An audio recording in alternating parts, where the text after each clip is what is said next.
अस्सलाम वालेकुम व्यूअर्स, उम्मीद करती हूँ आप सब खैरियत से होंगे।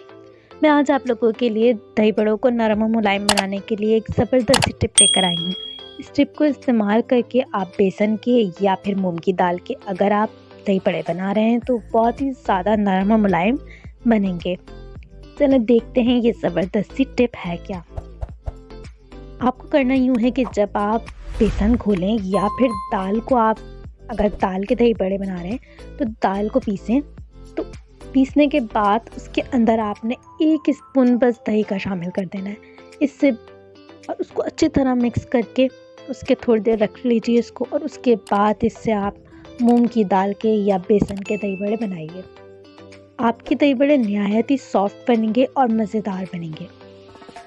उम्मीद करती हूँ मेरी ये आसान सी टिप आप लोगों को पसंद आई होगी।